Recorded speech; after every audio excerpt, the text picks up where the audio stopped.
Assalamualaikum warahmatullahi wabarakatuh. Perkenalkan, nama saya Margareta Maya dari Program Studi Manajemen kelas pagi dengan NIM 2892150001. Video ini saya buat untuk memenuhi nilai UAS mata kuliah Bank dan Lembaga Keuangan dengan dosen pembimbing Bapak Dr. Andus Sugeng Prayetno, SH, SE, MN. Pada video ini, materi yang akan saya bawakan adalah tentang dana pensiun. A. Definisi pensiun. Dana pensiun merupakan salah satu lembaga keuangan bukan bank di Indonesia yang mempunyai aktivitas memberikan jaminan kesejahteraan pada masyarakat, baik untuk kepentingan pensiun maupun akibat kecelakaan. Untuk definisi dana pensiun dapat dilihat pada bab 1, pasal 1 dalam Undang-Undang Nomor 11 Tahun 1992 tentang dana pensiun yang menyebutkan dana pensiun adalah badan hukum yang mengelola dan menjalankan program yang menjanjikan manfaat pensiun. Adapun pengertian secara umum, dana pensiun adalah sebuah keputusan yang dibuat untuk menyiapkan sejumlah dana atau membangun perencanaan keuangan agar dana tersebut dapat dipakai ketika pensiun dalam membiayai masa-masa pensiun. Dengan adanya dana pensiun yang dikelola oleh sebuah lembaga, maka setiap bulan atau waktunya ia akan terus dapat memperoleh uang pensiun atau minimal sejumlah uang pesangon yang akan membantunya untuk bisa memakainya atau menginvestasikan pada tempat-tempat yang memiliki nilai profitable.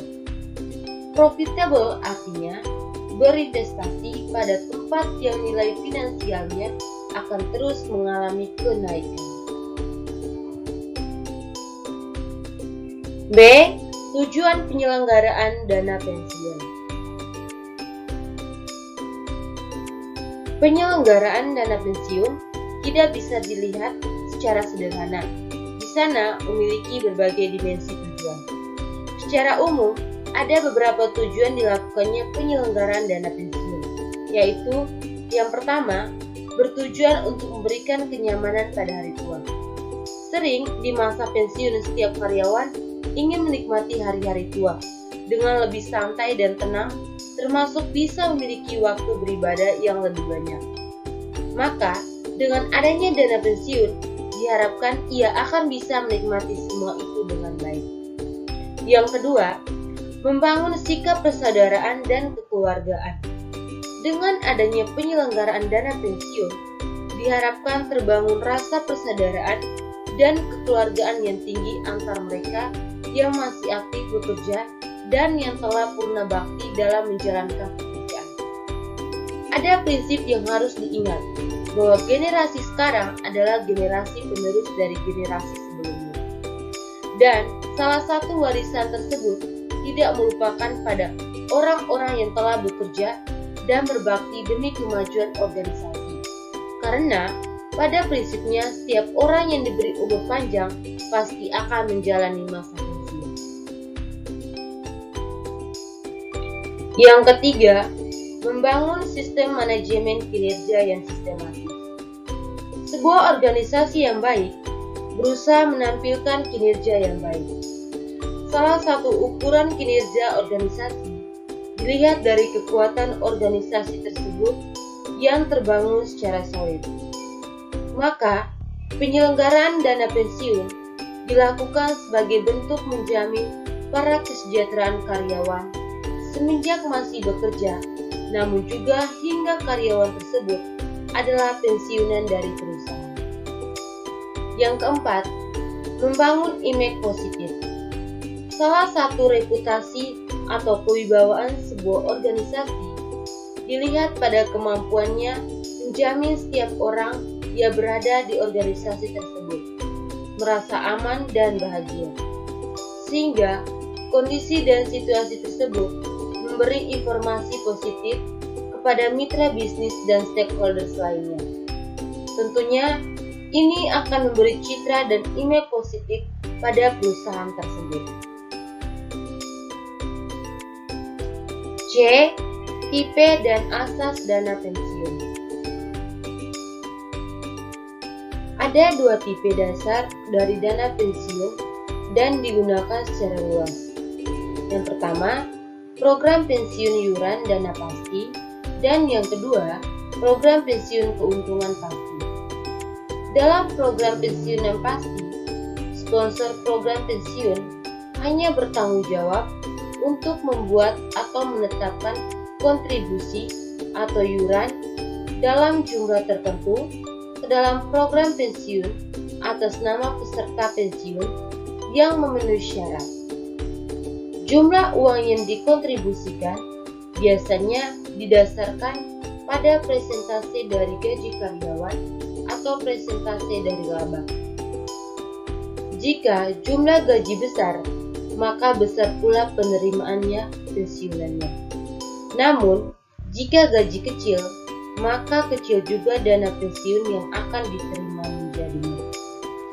Jumlah gaji besar dan kecil sangat tergantung pada masa kerja dan juga posisi di mana seseorang ditempatkan, seperti jabatan atau posisi di mana ia selama bekerja.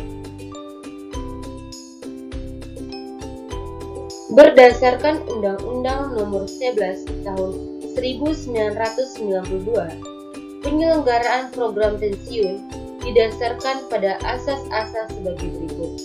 Yang pertama, asas keterpisahan kekayaan dana pensiun dari kekayaan badan hukum pendirinya. Yang kedua, asas penyelenggaraan dalam sistem pendanaan. Yang ketiga, asas pembinaan dan pengawasan. Yang keempat, asas penundaan manfaat. Dan yang kelima, asas kebebasan untuk membentuk atau tidak membentuk dana pensiun. D. Lembaga penyelenggara dana pensiun. Dana pensiun bukan hanya dapat dimiliki oleh pegawai negeri sipil atau pegawai pemerintah lainnya. Namun, saat ini setiap orang yang bekerja memiliki peluang untuk mendapatkan dana pensiun, asal mereka mengetahui lembaga penyelenggara dana pensiun tersebut. Memang, jika kita melihat, sudah sepantasnya kampanye tentang dana pensiun digalakan dengan tujuan agar kehidupan di hari tua untuk seluruh rakyat di negara Indonesia dapat merasakan kedamaian dan kesejahteraan. Memahami dana pensiun artinya memahami bagaimana membangun perencanaan untuk hari tua yang lebih baik dan terjamin. Lembaga dana pensiun terbagi menjadi dua.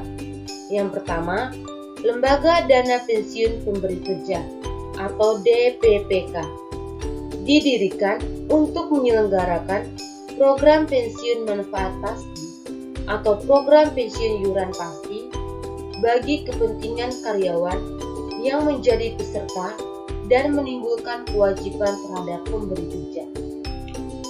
Lembaga ini dibentuk oleh orang atau badan yang mempekerjakan karyawan selaku pendiri dan untuk menyelenggarakan program pensiun manfaat pasti atau program pensiun iuran pasti bagi kepentingan sebagian atau seluruh karyawan sebagai peserta dan yang menimbulkan kewajiban terhadap pemberi tugas. Salah satu tujuan dari pembentukan DPPK adalah untuk membantu karyawan di berbagai perusahaan agar dapat bekerja serta memperoleh pensiun yang layak di hari tua mereka nanti. Sehingga dalam menjalani aktivitas bekerja mereka menjadi lebih yakin serta bersungguh-sungguh, dengan kata lain terbangunnya motivasi kerja. Yang kedua, dana pensiun lembaga keuangan atau DPLK dapat dibentuk oleh bank atau perusahaan asuransi jiwa yang memiliki kemampuan menyelenggarakan program pensiun pasti bagi perorangan. Peserta dana pensiun lembaga keuangan ini adalah masyarakat pada perusahaan tertentu maupun perorangan yang tidak terikat pada badan usaha apapun. Peserta dana pensiun beserta permasalahan yang mungkin terjadi.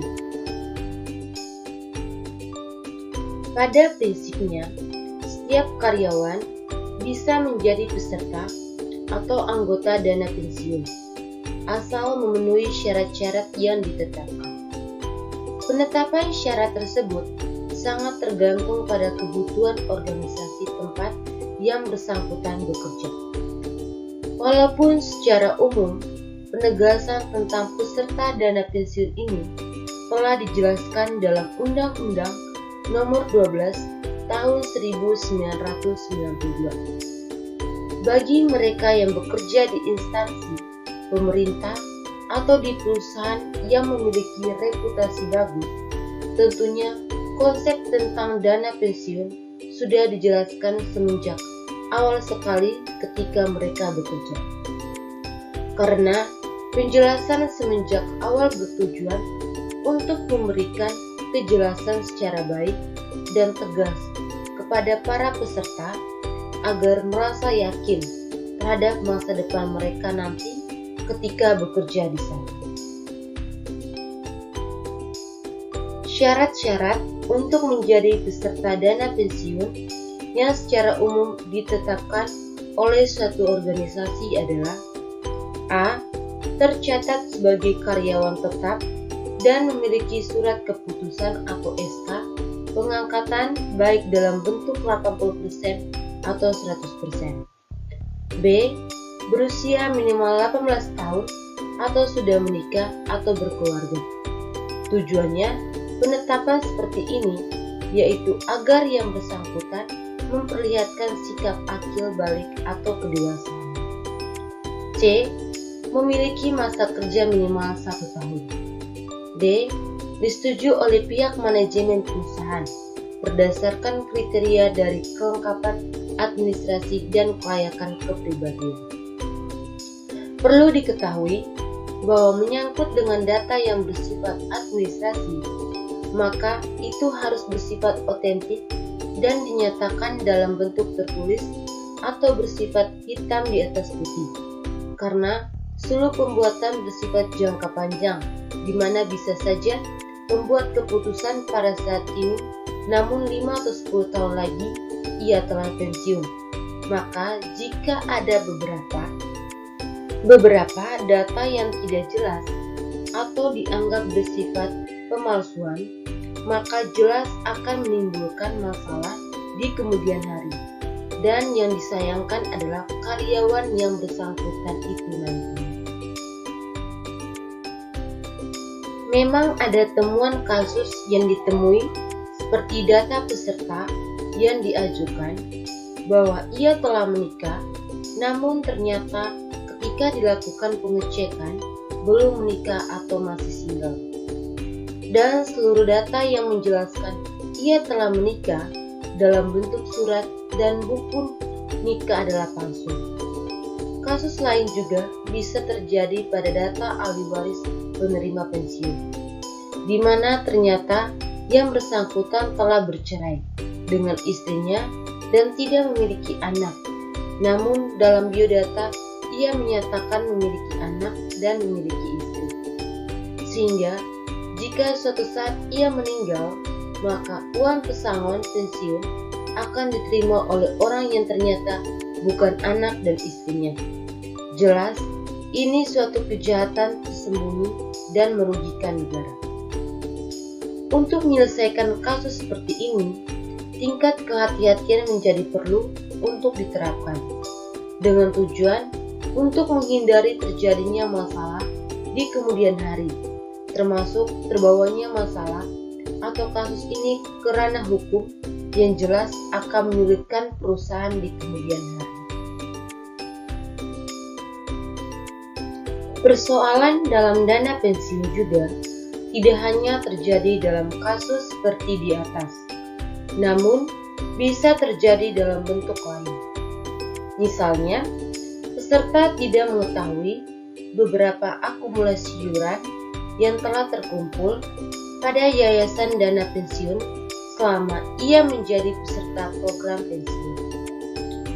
Jika terjadi suatu keadaan bahwa peserta meninggal dunia, manfaat pensiun yang diterima peserta pensiun selama menjalani pensiun telah sebanding dengan atau lebih kecil dari iuran yang pernah disetor oleh peserta selama masa kepesertaannya.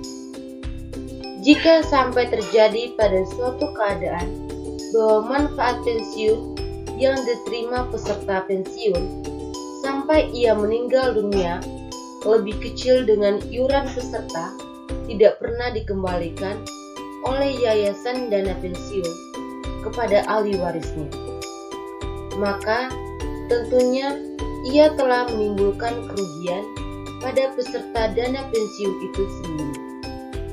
Dan jika yang bersangkutan ingin menggugat atau membawa masalah ini ke pengadilan, maka itu dianggap sah-sah saja sejauh bukti dan berbagai data administrasi lainnya termiliki. Sekian video dari saya, terima kasih.